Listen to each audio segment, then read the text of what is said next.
Boa noite, amigos. Aqui vos fala o Matheus Chibus do canal Ciqueton, tá? Primeiramente, eu gostaria que todos vocês dessem um like nesse vídeo, compartilhassem, inscrevessem nas redes sociais, tá? Ajudassem, que vocês me ajudassem no Apoia-se, no Valeu, no Pix, tá? Que fossem membros do meu canal e façam curso de filosofia, que fossem membros do meu canal e fizessem um curso de filosofia prática, curso de teoria literária e crítica cultural e o curso de apologética básica, do qual já saiu a nova aula, né? Bem, eu percebi que esse ano de 2022, eu não tinha falado ainda em um assunto. Né? E de fato, esse é um assunto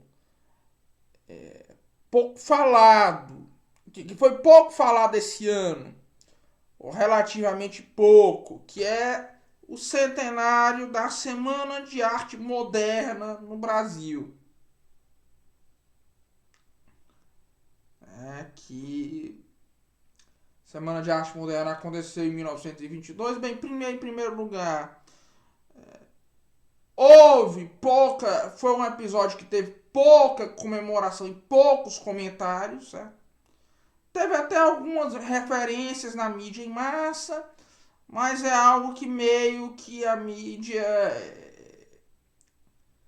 meio que a mídia alternativa. Não, digamos que nos meios intelectuais não teve tanto comentário. E não teve tanta reflexão nos meus intelectuais, seja da direita, seja da esquerda, né? Eu notei que nos 90 anos, que foram em 2012, houve uma maior repercussão, né? E bem, a Semana de Arte Moderna foi um evento que talvez tenha definido o rumo do Brasil quase tanto quanto a República também demarcou. Quase tanto quanto a proclamação da República, ou mesmo a independência, que por curiosidade foi em 1822, ela foi escolhida para ser um centenário. Por quê? Veja, em primeiro lugar, a Semana de Arte Moderna, nela se cristaliza uma tendência que já havia no Brasil, que já era muito forte no romantismo brasileiro, já era mais forte em muitas outras tendências, que era em muitas outras correntes, que é essa tendência da exaltação ao telúrico, ao sensualismo, como o elemento central da cultura brasileira. Com a Semana de Arte Moderna, nesse ponto Olavo de Carvalho está certo. Isso passa a ter um papel decisivo na história do Brasil.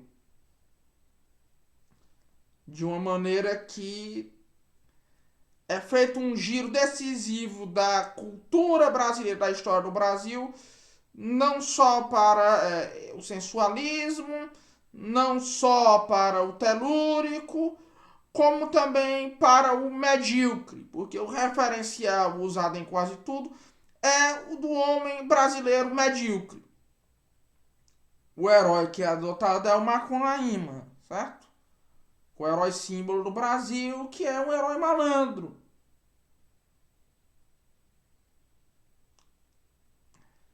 Vejam que, com o tempo, isso faz com que a literatura brasileira fique os conflitos da literatura brasileira, depois de então, ficam ainda mais fortemente entre o nível mimético baixo e o nível irônico.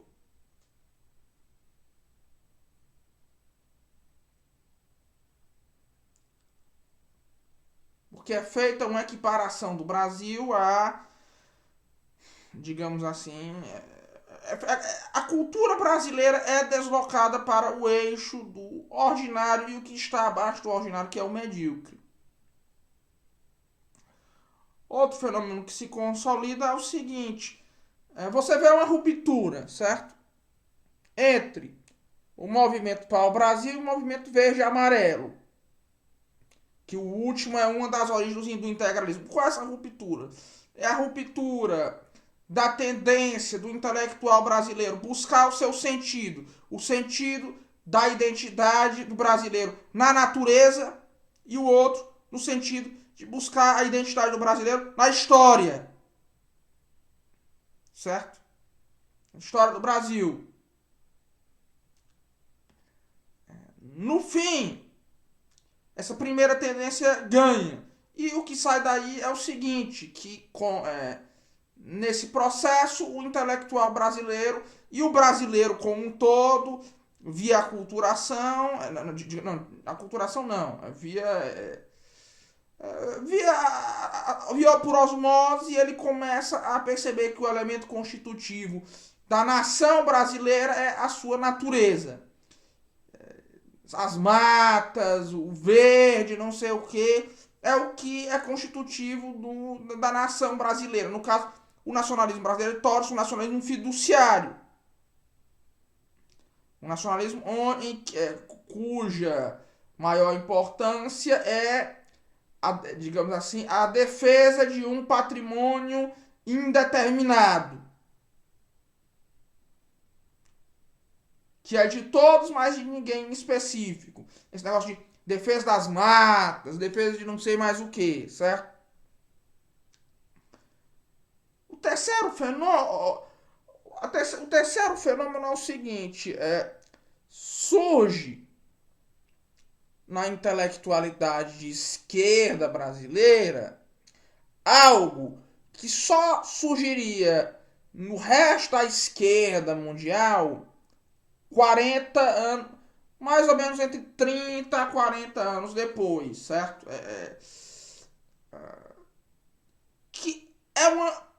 A Semana de Arte Moderna, ela é uma antecipação da New Left.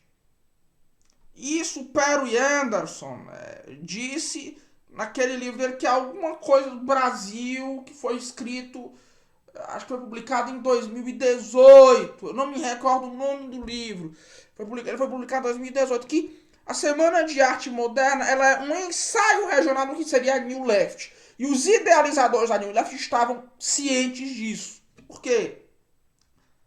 Porque você tem como ideologia um marxismo que adquire elementos nihilistas, adquire elementos solipsistas, com uma forte influência da psicanálise, certo?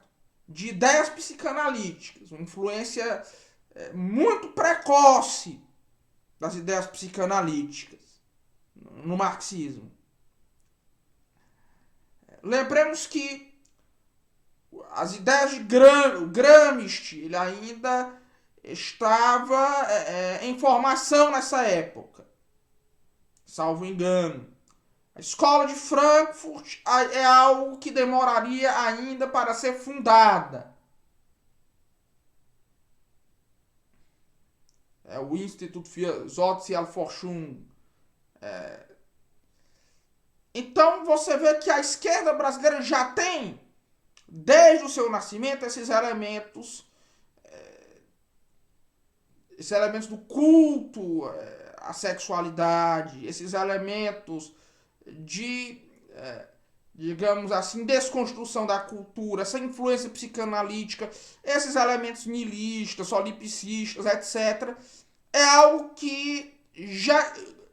E a sua união com o marxismo, é claro, é algo que está presente precocemente na esquerda brasileira e na intelectualidade brasileira.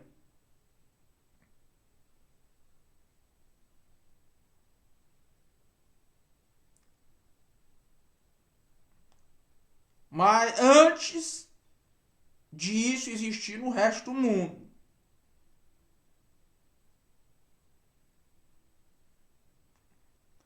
Não é estranho que a New Left tenha tido o nível de recepção que teve no Brasil.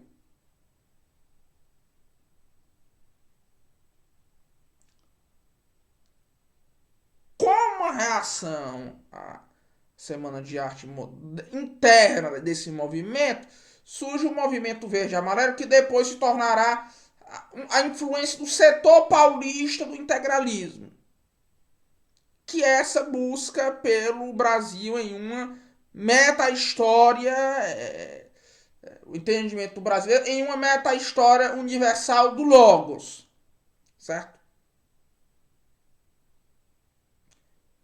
É algo que muito rapidamente vai se tornar o movimento verde e amarelo. Ele vai influenciar o integralismo, certo? E mais que no fim o integralismo terá uma supressão rápida pelo Vargas. E infelizmente, né, a parte que é mais interessante do movimento integralista, os insights mais interessantes, a visão histórica, é algo que vai se perder. Infelizmente, nenhum movimento intelectual resgatou o que havia de interessante aí.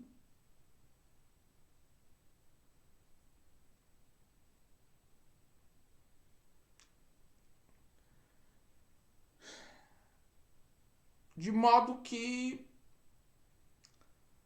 hoje nós chegamos a esse nível grotesco do sensualismo que domina a cultura brasileira.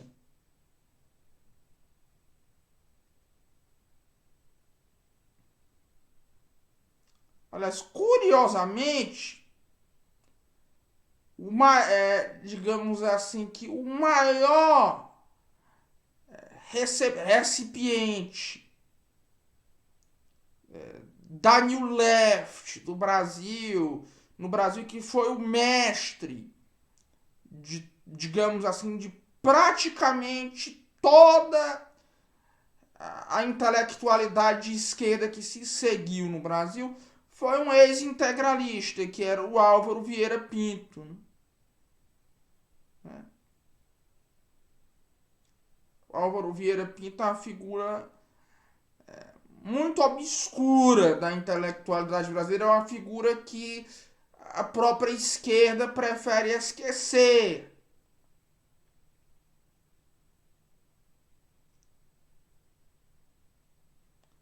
Eu nunca entendi o porquê. Nunca entendi o. Não é muito claro o porquê de ela querer esquecer o Álvaro Vieira Pinto, né? Mas enfim, é fundamentalmente isso. Um forte abraço a todos e até logo. Se vocês gostaram desse vídeo, inscrevam-se no canal, deem um like, comentem um vídeo, compartilhem nas redes sociais. Ajudem-nos da melhor maneira que vocês puderem, certo? Só uma coisa.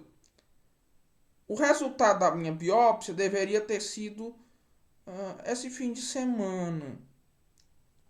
Eu acho que ele será. O resultado sairá segunda, hoje. Ah, eu não sei que hora, certo? Eu peço as orações de todos.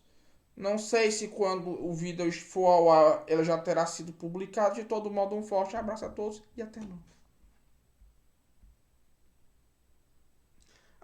Meus pêsames a Letícia de Juazeiro, cuja avó faleceu ontem.